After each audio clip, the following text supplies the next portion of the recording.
The group text arrived on December 18th, exactly 1 week before Christmas.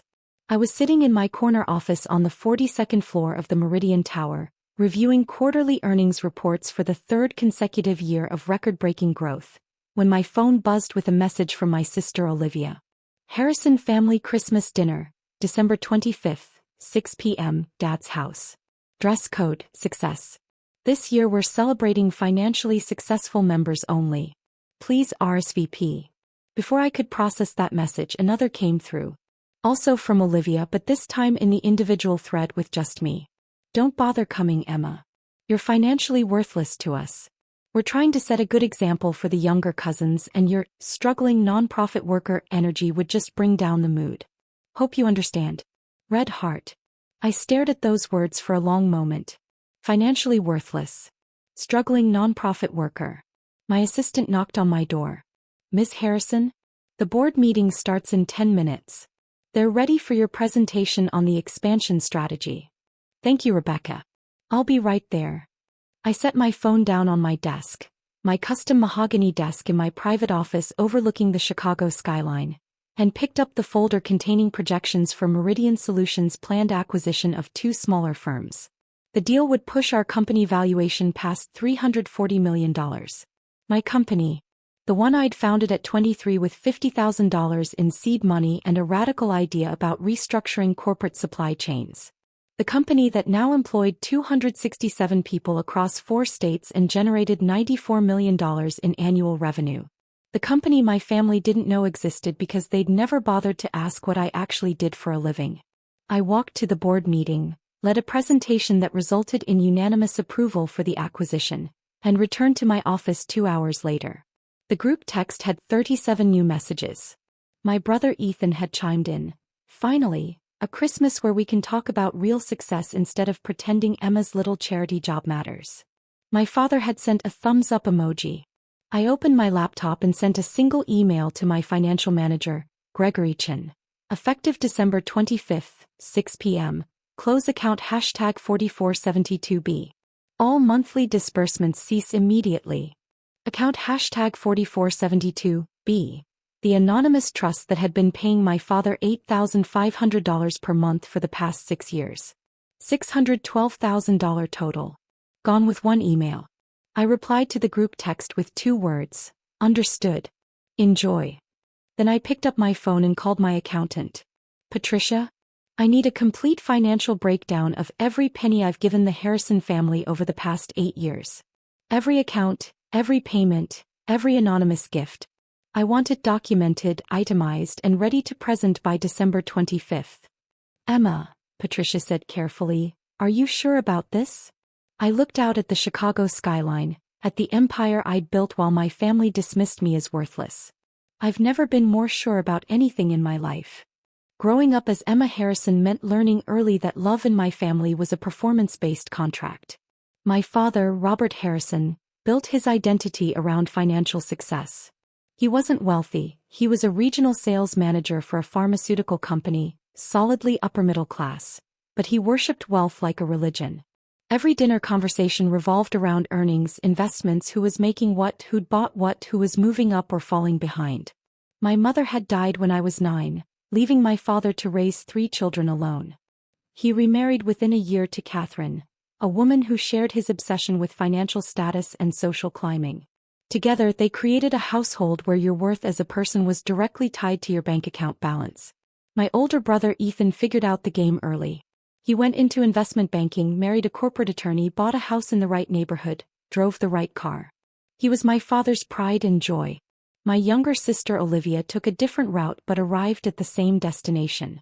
She married a tech entrepreneur at 23, became a lifestyle influencer with 100,000 Instagram followers, and spent her days photographing expensive brunches and designer handbags. My father beamed every time someone mentioned her brand partnerships. And then there was me. I was always different. I read philosophy instead of financial journals. I volunteered at homeless shelters instead of networking events. I cared about systems and structures and how to make things better for people who'd been left behind.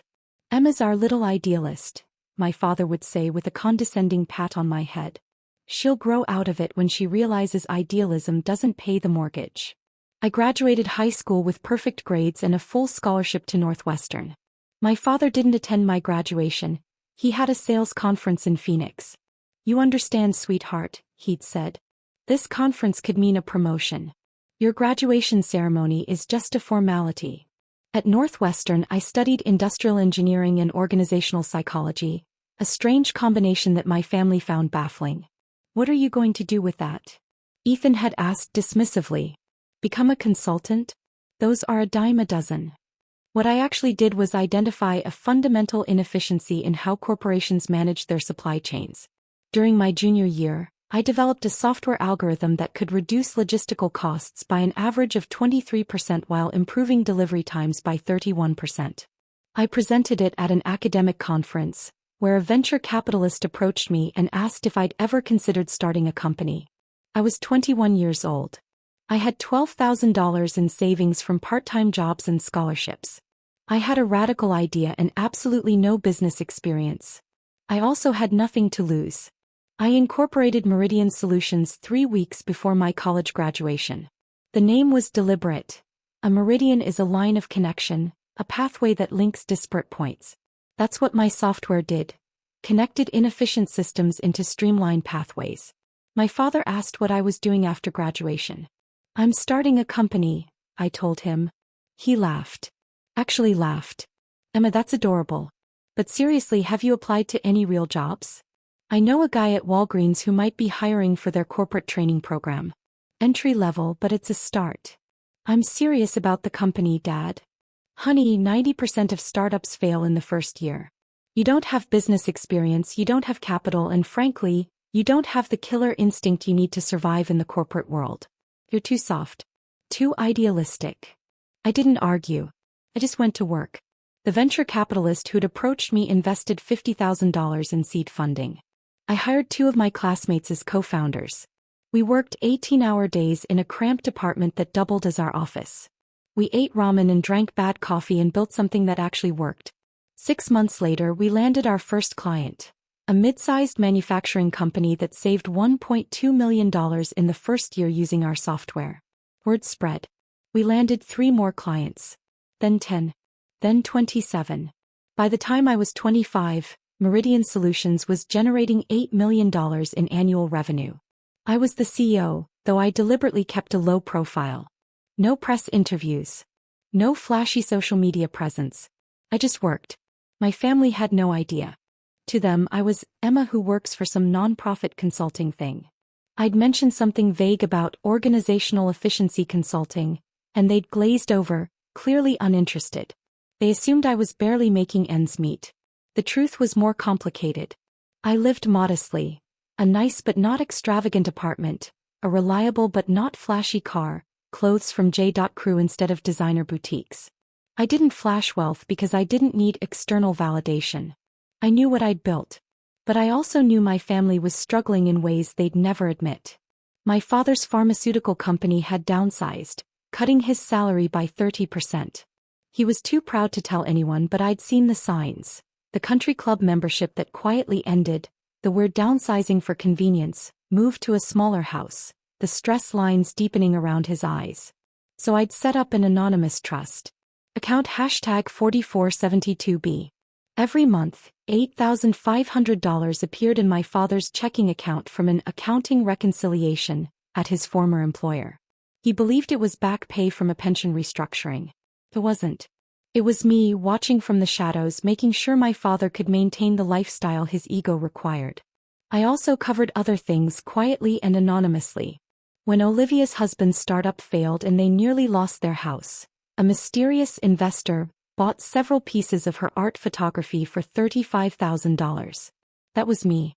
When Ethan's firm almost fired him during the 2020 downturn and he couldn't make his mortgage, an accounting error credited his account with exactly the amount he needed. Also me.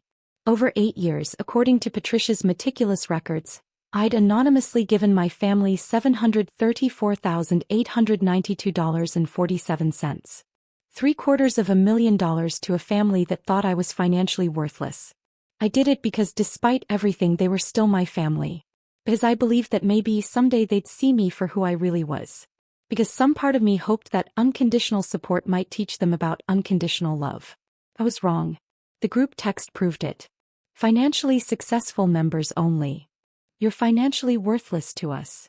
My father's thumbs up emoji agreeing with my exclusion. 8 years of invisible support, and they'd excluded me from Christmas because I didn't fit their definition of success. So I stopped supporting them. Account #4472B. The $8,500 monthly payments that kept my father's lifestyle afloat would close on December 25th at 6 p.m. right in the middle of their successful members-only dinner. I didn't plan to attend. I wasn't invited. But I made sure that when the account closed, my father's bank would call him immediately. Automatic notification for any account changes over $5,000. The call would come at 6:07 p.m. right during the traditional Harrison family Christmas toast, where my father would undoubtedly celebrate his successful children, while I sat alone in my penthouse apartment. The invisible daughter was about to become very, very visible. And my family was about to learn what financially worthless actually meant. By age 29, I'd built Meridian Solutions into something that exceeded even my own ambitious projections. Our client list included 17 Fortune 500 companies. Our software had revolutionized supply chain management for the manufacturing, pharmaceutical, and retail sectors. We'd expanded into predictive logistics, using AI and machine learning to anticipate disruptions before they occurred. The company was valued at $340 million. I owned 67% of it. My personal net worth, according to my financial advisors, was approximately $156 million. I lived in a penthouse apartment in Chicago's Gold Coast neighborhood that I'd purchased for $3.2 million cash. I drove a Tesla Model S. I had a wine collection worth more than my father's annual salary. I sat on the boards of 3 major nonprofits and had personally funded the construction of 2 homeless shelters and a community technology center. And my family thought I worked for a struggling nonprofit barely scraping by. The deception wasn't malicious. It was protective. I'd learned early that money changed relationships. When people knew you had wealth, every interaction became tainted with the question, do they value me or my bank account? By staying financially worthless in my family's eyes, I got to see their true nature. And what I saw wasn't pretty. At Thanksgiving 2 years ago, Olivia had joked that I should find a wealthy husband to finally contribute something to the family. Everyone laughed. I smiled politely and changed the subject. Last Christmas, Ethan had asked loudly at dinner, "So Emma, still saving the world one free consultation at a time?" The mockery in his voice was unmistakable. My father had actually chuckled. At Easter, my stepmother Catherine had taken me aside and whispered, "You know, dear, it's not too late to go back to school. Get an MBA. Make something of yourself. We worry about you." I'd thought about telling them countless times. But something always stopped me. Maybe I wanted them to value me for something other than money. Maybe I was testing them, waiting to see if they'd ever ask about my life instead of assuming they knew. Maybe I was just stubborn. Probably all three. My COO Marcus Reeves knew the truth about my family. We'd worked together for 6 years and he'd witnessed enough awkward phone calls to piece together the situation. "You know this is insane, right?" he'd said one day after overhearing my father leave a voicemail asking if I could finally afford to contribute to the family gift fund this year. "Completely insane," I'd agreed. "You're worth more than everyone in your family combined and they think you're struggling." "I know. Why not just tell them?" I'd thought about that question for a long time. Because the moment I tell them, everything changes. They'll want something from me. Money, investments, connections. I'll never know if they value me or what I can give them. "Emma, they already don't value you. They excluded you from Christmas for being financially worthless. What exactly are you protecting?" He was right, of course. The December 18th group text had made that crystal clear. That's when I'd made my decision.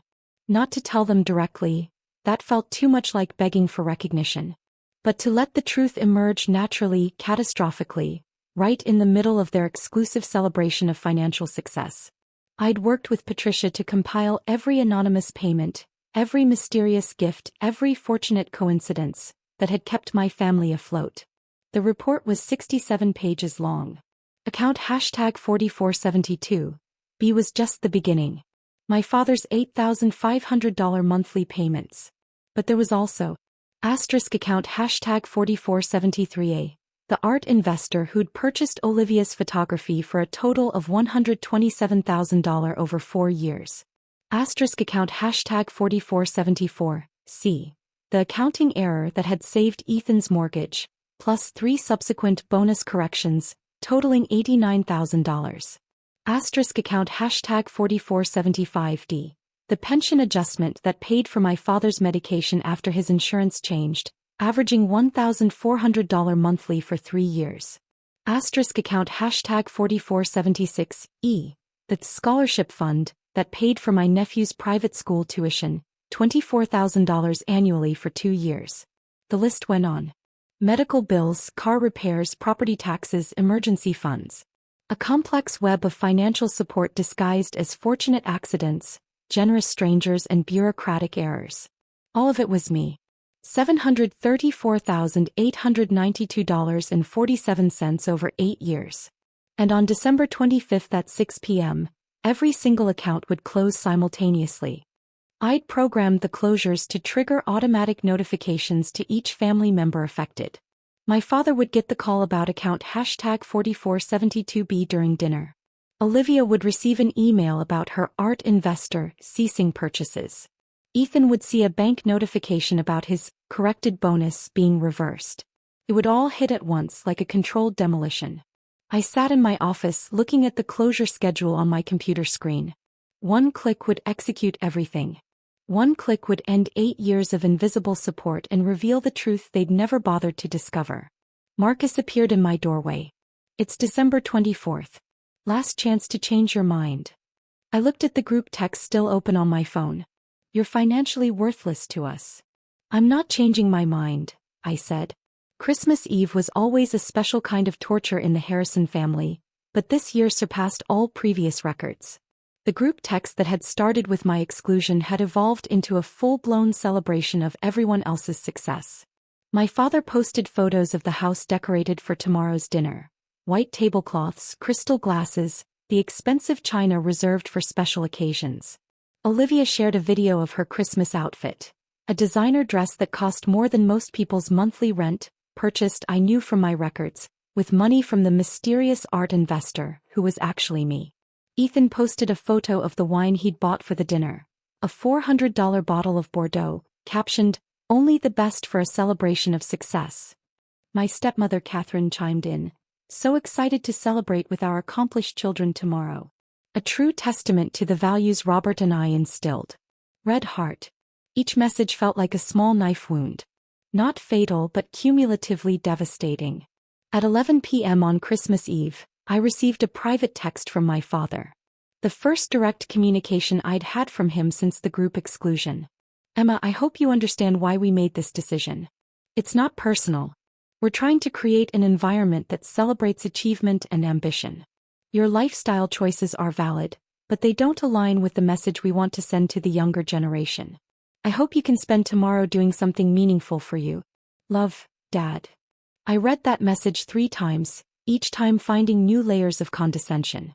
Your lifestyle choices are valid. As if my career was a hobby I'd chosen like pottery or birdwatching, rather than a multimillion-dollar empire I'd built from nothing. They don't align with the message we want to send. The message being that money equals worth and without visible wealth you're disposable. I hope you can spend tomorrow doing something meaningful for you. The dismissal complete, wrapped in false concern. I typed and deleted 17 different responses. Angry responses. Hurt responses. Responses that revealed everything and burned bridges with the heat of pure truth. Finally, I sent just 4 words. I will. Merry Christmas. Then I opened my laptop and finalized the account closures. Every payment scheduled to stop at exactly 6:07 p.m. on December 25th. I timed it perfectly.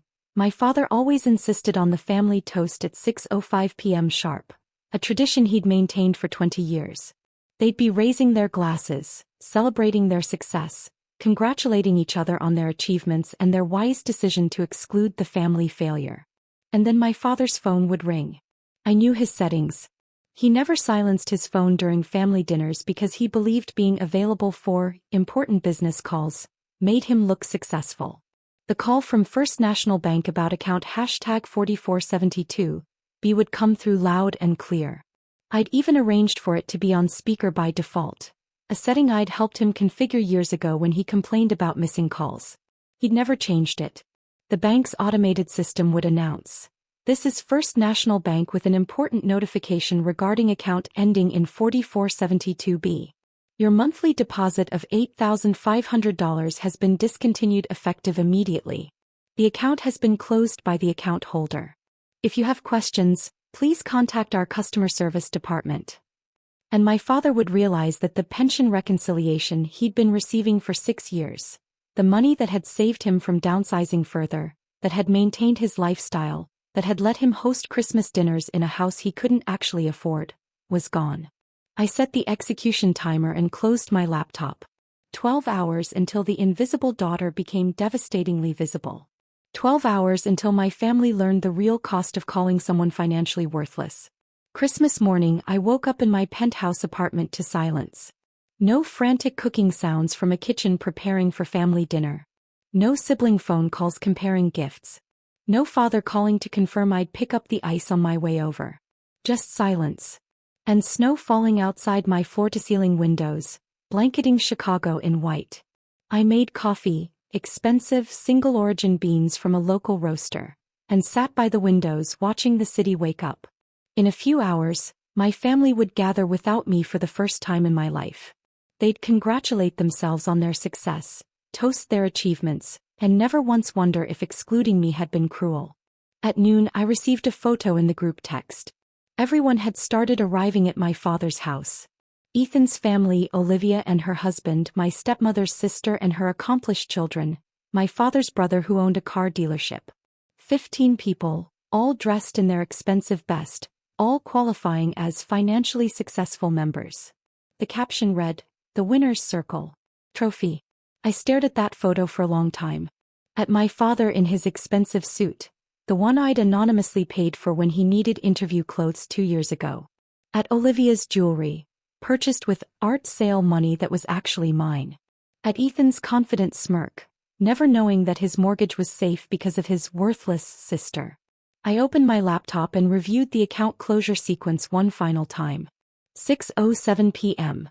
Account #4472B closes. My father receives the call. 6:08 p.m. Olivia receives an email from her art investor, terminating their relationship. 6:09 p.m. Ethan's bank sends a notification about the reversal of his bonus correction. 6:10 p.m.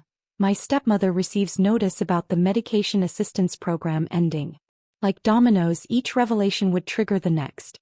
And somewhere in that chaos, they'd realize that the person they'd excluded for being financially worthless was the only reason any of them had anything at all. Patricia called at 2 p.m. "Emma, I need to confirm. You're absolutely sure about this? Once those accounts close, there's no graceful way to walk it back." "I'm sure. Your family is going to be devastated. They excluded me from Christmas, Patricia. They called me financially worthless. They're devastated right now. They just don't know it yet." "Okay." I heard her typing. "The sequence is programmed. It'll execute automatically at 6:07 p.m. unless you manually override." After we hung up, I sat with that knowledge. I had 5 hours to change my mind. 5 hours to stop the demolition I'd carefully constructed. Thought about calling my father. Explaining everything. Giving them a chance to apologize, to include me, to recognize what they'd done. But then I remembered 8 years of dismissal. Of watching them take my anonymous support while mocking my visible life. Of being invisible while I held up their entire world. Well, they'd made their choice. They'd drawn their line. I was just making sure they understood which side of that line actually held the power. At 5:45 p.m. I poured myself a glass of wine, a $300 Burgundy from my personal collection, and settled in to wait. 15 minutes until everything changed. I didn't attend the dinner. I wasn't invited. But what I learned later from security footage I'd never admit to accessing and from tearful phone calls that came afterwards, painted a vivid picture of the moment my family's world collapsed. At 6:05 p.m. exactly, my father stood at the head of the table in his dining room, crystal champagne flute in hand, ready to deliver his traditional Christmas toast. "Family, he began, his voice warm with self-satisfaction. What a year this has been. Looking around this table, I see exactly what success looks like. According to Olivia's later account, he gestured to each person individually. Ethan, another banner year at the firm. Your dedication is an inspiration. Ethan raised his glass, smirking. Olivia, your brand partnerships have reached new heights. Your mother and I are so proud. Olivia beamed, her designer dress catching the chandelier light. And to the rest of our family, every person at this table represents the values Catherine and I have worked so hard to instill. Hard work. Ambition. Financial responsibility. He raised his glass higher. This year we made the difficult decision to limit this gathering to those who embody these values. It wasn't easy. That's when his phone rang. He frowned, glancing at the screen. It's the bank. It might be important. He answered on speaker as always. His voice carried across the silent dining room. Hello. This is Robert Harrison. The automated system spoke with cheerful, mechanical clarity. This is First National Bank with an important notification regarding account ending in 4472B. Your monthly deposit of $8,500 has been discontinued effective immediately. The account has been closed by the account holder. For questions regarding this closure, please reference closure code X or 47 and contact. My father's face went white. What? No, there must be a mistake. That's my pension reconciliation. That can't just... He fumbled with the phone trying to end the call, but his hands were shaking. The automated message continued. The original account holder, Harrison Emma Louise, has terminated all scheduled deposits effective December 25th at 6:07 p.m. The champagne flute slipped from his hand.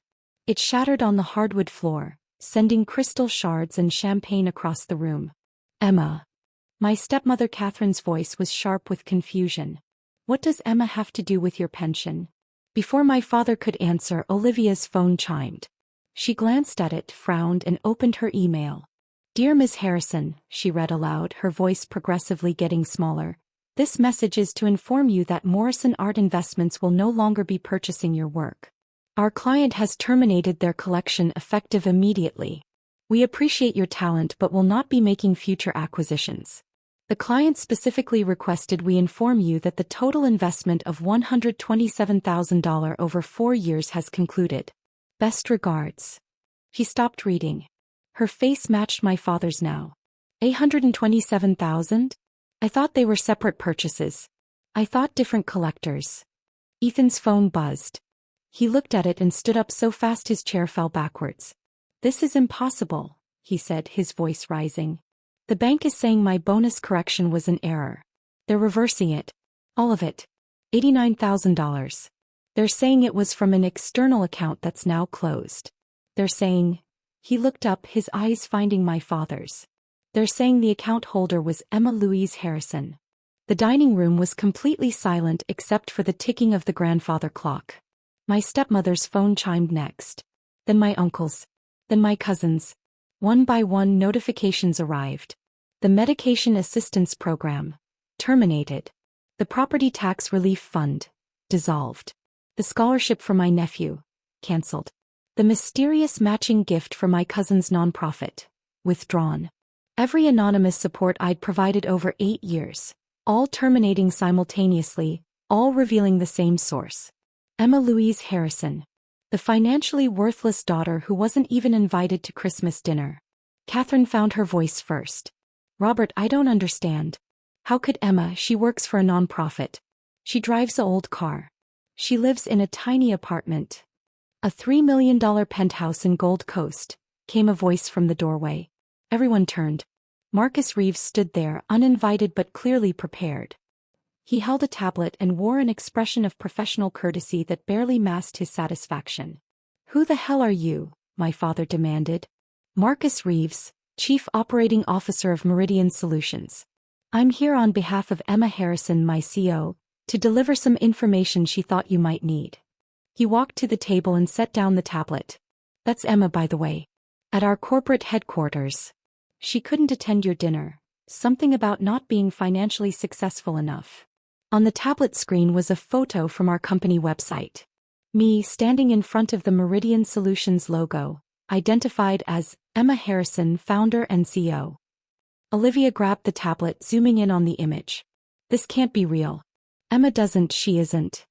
She is, Marcus said calmly. Emma founded Meridian Solutions 8 years ago with $50,000 in seed funding. The company is now valued at $340 million. She owns 67% of it. Her personal net worth is approximately $156 million, though that fluctuates with the market. He pulled out a bound document and placed it on the table. This is a complete financial breakdown of every anonymous payment, gift, scholarship, and support Emma has provided to the Harrison family over the past 8 years. The total is $734,892.47. My father reached for the document with shaking hands. $750,000? That's not possible. Emma is financially worthless? Marcus's voice was cold now. Yes, I believe that's what you called her in the group text. The group text where you excluded her from Christmas for not being successful enough.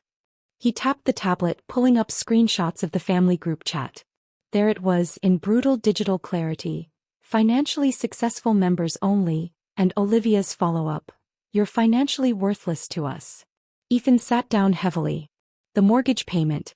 When the firm almost fired me. That was Emma. Account #4474C, Marcus confirmed. She's been covering your shortfalls for 3 years. Olivia's voice was barely a whisper. The art investor. That was her. She thought your work deserved support, even if the market didn't agree. Catherine looked at the medication assistance notification on her phone. The prescription program. We thought it was through Robert's old insurance. No, Marcus said.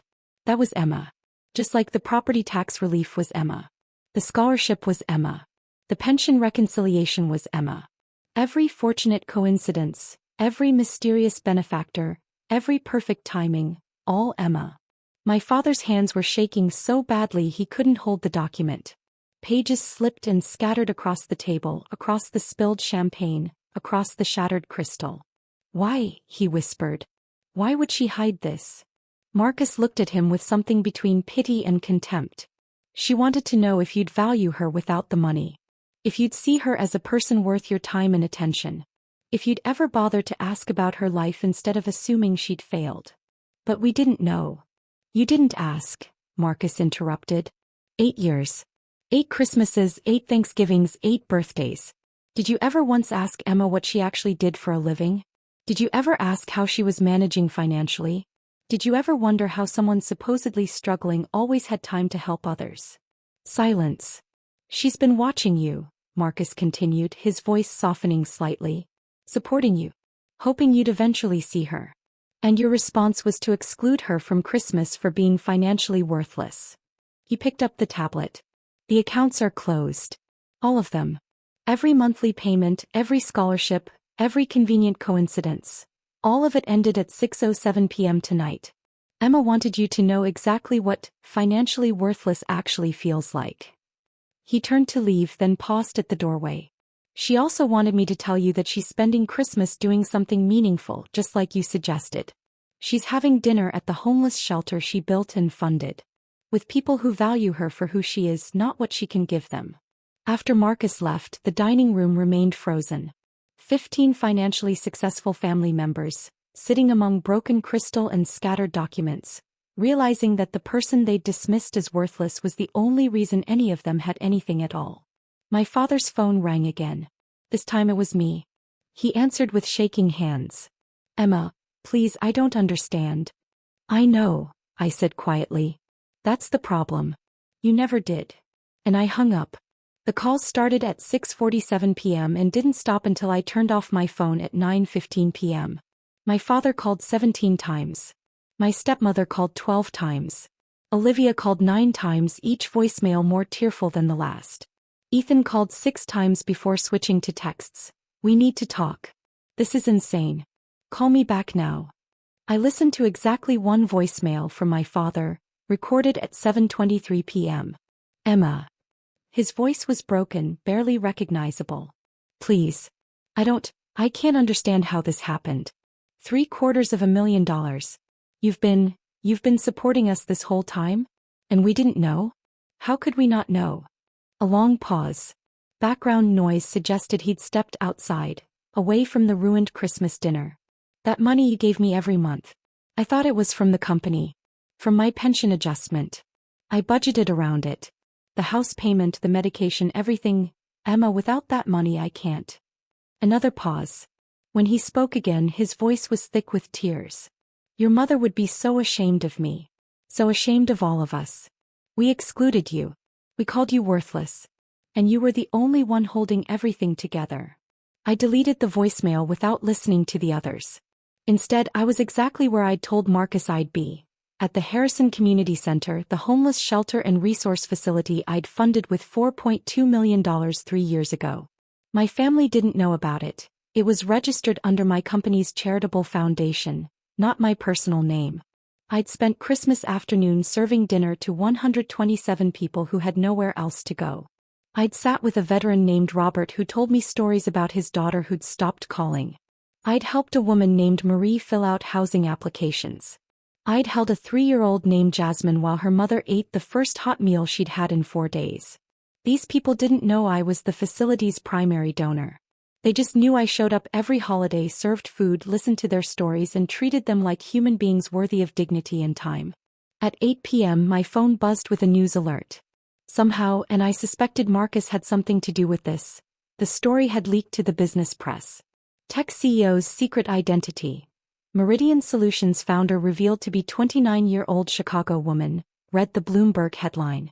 The article was brief but devastating in its accuracy. It mentioned my company's valuation, my net worth, and, crucially, included a quote from anonymous family sources about the Christmas dinner incident. By 9 p.m. the story was everywhere. Twitter was exploding with #InvisibleCEO. LinkedIn was full of think pieces about hidden female founders. My company's stock had jumped 8% on the news that the mysterious founder was actually a young woman who'd been operating in the shadows. My father's last text, sent at 9:47 p.m., simply said, "I saw the news. The whole world knows now. Emma, please talk to me. I need to fix this. I need to understand how to fix this." I almost replied. Almost typed out 8 years of hurt and disappointment and desperate hope that maybe he'd finally see me. Instead, I sent one sentence: "You can't fix what you never valued enough to protect in the first place." Then I turned off my phone and went back to serving dinner. Because these people my family would dismiss as financially worthless, understood something my family never had. Your worth isn't determined by your bank account. It's determined by how you treat people when you have nothing to gain from being kind. 3 months later. The Forbes article published in March with a cover photo that went viral within hours. Me standing in front of the Harrison Community Center, surrounded by the people I'd served Christmas dinner with. The headline read, "The Invisible Empire, How Emma Harrison Built a $340 million Company While Her Family Called Her Worthless." Jennifer Chin, the writer, had captured everything. The exclusion, the group texts, the dramatic Christmas dinner revelation, and the 8-year pattern of anonymous support. But she'd also captured something else. My work at the shelter, my quiet philanthropy, my deliberate choice to measure success by impact rather than visibility. The article sparked a national conversation about family dynamics, financial worth, and the ways we value, or fail to value, the people closest to us. My company's valuation increased to $425 million within 2 weeks of the article's publication. We received acquisition offers from 4 major tech firms, the largest at $680 million. I declined them all. I also received 1,247 emails from other invisible children, people whose families had dismissed them while they quietly achieved extraordinary things. Their stories broke my heart and validated my experience in equal measure. My family tried to reconcile. Repeatedly. My father sold his house and downsized to a modest condo he could actually afford on his pension. He sent me the financial breakdown of his new budget, showing how he was learning to live within his means without depending on anyone. Olivia started an actual career as a financial literacy coach, helping other influencers understand that brand partnerships aren't sustainable income. She sent me her first paycheck stub with a note: "First money I've earned myself in 5 years. It feels different." Ethan took a position at a smaller firm with lower pay but better work-life balance. He wrote me a 15-page letter apologizing for every dismissive comment, every mocking joke, every assumption he'd made about my worth. Catherine, my stepmother, enrolled in therapy and sent me session notes where she explored her obsession with financial status and its impact on her family relationships. They were all trying. Genuinely, painfully trying. I met with my father for coffee 4 months after the Christmas dinner incident. He looked older, smaller somehow, as if the revelation had physically diminished him. "I keep asking myself how we missed it," he said. 8 years. How did we not see what you'd built? "Because you never looked," I replied gently. "You saw what you expected to see. You saw the daughter who didn't fit your definition of success and you stopped looking deeper. Can you forgive us?" I thought about that question for a long time. "I'm working on it. But Dad, forgiveness doesn't mean going back to the way things were. It doesn't mean I'm going to fund your lifestyle or pretend the exclusion didn't happen." "I understand. Do you?" I leaned forward. "Because I need you to understand something. I didn't build Meridian Solutions to prove you wrong. I didn't give you money to earn your love. I did both of those things because they aligned with who I am, someone who solves problems and helps people. Your approval was never the goal." His eyes filled with tears. "Then what was?" "Being seen," I said simply. "Not for what I could give you or how I made you look. Seen. Emma. Your daughter who was always there, always trying, always hoping you'd notice." We sat in silence for a while. "I see you now," he finally whispered. "I know," I said. "But you shouldn't have needed a Forbes article to open your eyes." 6 months after Christmas, I established the Invisible Worth Foundation with an endowment of $50 million. Its mission: supporting people whose contributions go unrecognized, whose work happens in shadows, whose worth isn't measured by traditional metrics. We fund community centers, homeless services, nonprofit workers, caregivers, volunteers, all the people society overlooks because their value doesn't show up on a balance sheet. My family and I have dinner once a month now. It's awkward sometimes. My father still slips into old patterns occasionally, bragging about his CEO daughter to his friends. My stepmother still worries about appearances. Ethan still struggles with his ego. But Olivia asked about my work for the first time last month. Really asked, with genuine curiosity, listening to my answer without checking her phone. My father attended the opening of our 3rd Harrison Community Center. He didn't make a speech or try to take credit. He just served food beside me quietly, and when a veteran thanked him, he said, "Thank my daughter. This is her vision. It's not perfect. May never be perfect. But for the first time in 8 years, when my family looks at me, they actually see me. Not the money. Not the company. Not the philanthropic empire. Just Emma. The daughter who was always worth seeing. And that's worth more than $734,892.47 could ever buy." The end. The group text still exists on my phone. I haven't deleted it. Sometimes I read through those messages: "Financially successful members only," and "You're financially worthless to us." Not because I want to relive the hurt, but because I never want to forget the lesson. Worth isn't what people see. Worth is what you build when no one's watching. Worth is the homeless shelter operating in your name that you visit every Tuesday. Worth is the veteran who finally got housing because you fought through bureaucracy for him. Worth is the single mother who got a job because your foundation paid for her childcare during job training. Worth is the teenager who went to college because you believed in her when her family didn't.